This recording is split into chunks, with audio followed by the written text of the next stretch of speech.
Swastiastu. Perkenalkan, kami dari kelompok 2 kelas 9C SMP Negeri 1 Denpasar. Guru pembimbing kami, Ibu Dr. Putu Eka Juliana Jaya SE MSI, dan anggota kelompok kami, Ida Ayu Patning Telaga Urung absen 24 selaku ketua kelompok, Ibu Tu Satya WWK Nyana absen 23 selaku wakil kelompok, Cokorda Istitria Amrita Dewi absen 5 selaku anggota kelompok, dan Danielo Pedro Satukarohi absen 6 selaku anggota kelompok. Pada kesempatan kali ini, kami akan menjelaskan materi tentang bab 3, ketergantungan antar uang dan pengaruhnya terhadap kesejahteraan masyarakat. Subtema D, perkembangan pusat-pusat keunggulan ekonomi untuk kesejahteraan masyarakat. Poin 32, pusat-pusat keunggulan ekonomi. Indonesia mempunyai banyak keunggulan dalam bidang ekonomi. Keunggulan ekonomi yang dimiliki oleh Indonesia dapat menjadi potensi dan peluang bagi kesejahteraan masyarakat Indonesia. Pengelolaan keunggulan ekonomi yang tepat dapat bermanfaat bagi kesejahteraan masyarakat. Nah, apa saja sih keunggulan ekonomi yang dimiliki Indonesia serta pengaruhnya bagi kesejahteraan masyarakat? Yuk simak pembahasannya. 1. PT Freeport Indonesia. PT Freeport adalah sebuah perusahaan afiliasi dari Freeport McMoran, Copper, dan Gold Inc. PT Freeport Indonesia menambang, memproses, dan melakukan eksplorasi terhadap biji yang mengandung tembaga, emas, dan perak. Beroperasi di daerah dataran tinggi di Kabupaten Mimika, Provinsi Papua, Indonesia. Freeport Indonesia memasarkan konsentrat yang mengandung tembaga, emas, dan perak ke seluruh penjuru dunia. Adapun kontribusi dan peranan PT Freeport Indonesia bagi negara. Yang pertama, menyediakan lapangan pekerjaan bagi sekitar 30.000 orang di Indonesia. Karyawan Freeport terdiri dari 68% karyawan nasional, 30% karyawan Papua, serta 2% karyawan asing. Yang kedua, membayar pajak 1,7% dari anggaran nasional Indonesia, membiayai lebih dari 50% dari semua kontribusi program pengembangan masyarakat melalui sektor tambang di Indonesia.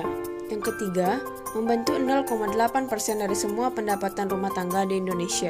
Yang keempat, membentuk 44% dari pemasukan rumah tangga di Provinsi Papua. 2. Perusahaan Tambang Minyak Negara atau sering disingkat dengan PTMN. Kilang minyak atau oil refinery adalah pabrik atau fasilitas industri yang mengolah minyak mentah menjadi produk petroleum yang bisa langsung digunakan maupun produk-produk lain yang menjadi bahan baku bagi industri petrokimia. Berdasarkan catatan Badan Pusat Statistik, Indonesia mengimpor minyak pada Maret 2014. Import hasil minyak bahan bakar minyak mencapai 2,3 miliar US$. Angkanya kemudian naik 11,51% atau sekitar 3 juta US$, dibanding dengan Februari 2014 yang mencapai 2 miliar US$. Contoh kilang minyak di Indonesia. Yang pertama, Kilang Pangkalan Berandan. Kilang tersebut milik Pertamina dengan nama Pertamina, unit pengolahan 1 Pangkalan Berandan, Sumatera Utara. Kapasitas kilang ini mencapai 5.000 barel per hari.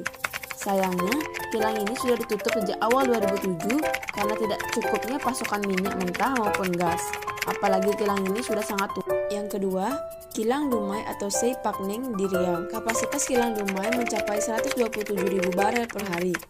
Berbagai produk bahan bakar minyak atau BBM dan non bakar bahan minyak atau NBBM telah dihasilkan dari kilang Putri 7 Dumai, Sungai Pakning, dan telah didistribusikan ke berbagai pelosok tanah air dan mancanegara. Yang ketiga, Kilang Cilacap. Unit pengolahan 4 Cilacap merupakan salah satu unit pengolahan di tanah air yang memiliki kapasitas produksi terbesar, yakni 348.000 barel per hari, dan terlengkap fasilitasnya. Kilang ini bernilai strategis karena memasok 34% kebutuhan BBM nasional atau 60% kebutuhan BBM di Pulau Jawa. Yang keempat, Kilang Balikpapan. Kilang yang berada di Kalimantan Timur memiliki kapasitas produksi sebanyak 260.000 barel per hari. Kilang minyak ini terletak di tepi Teluk Balikpapan meliputi area seluas 2,5 km persegi.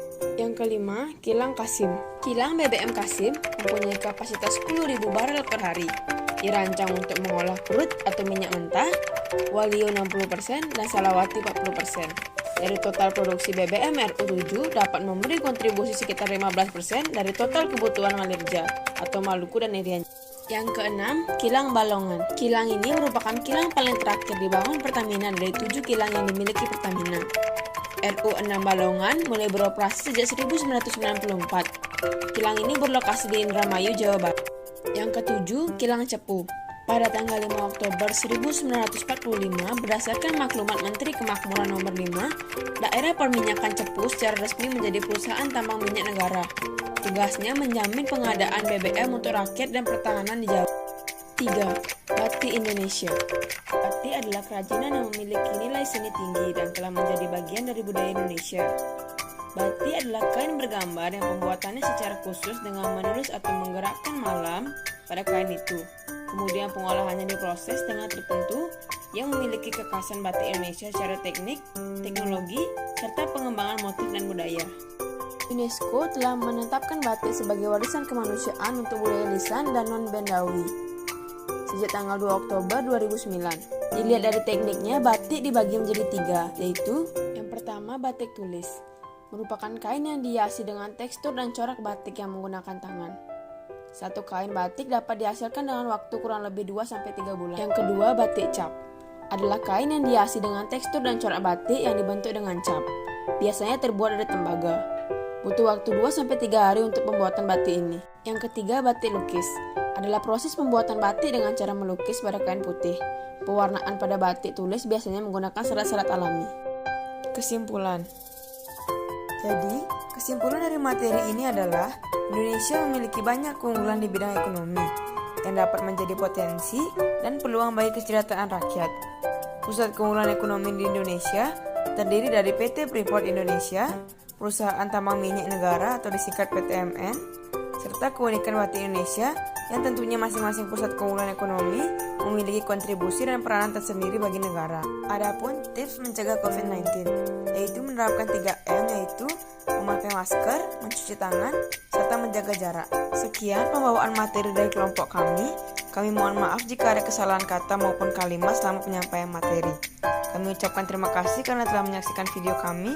Semoga bermanfaat. Om Santi Santi Santi Om.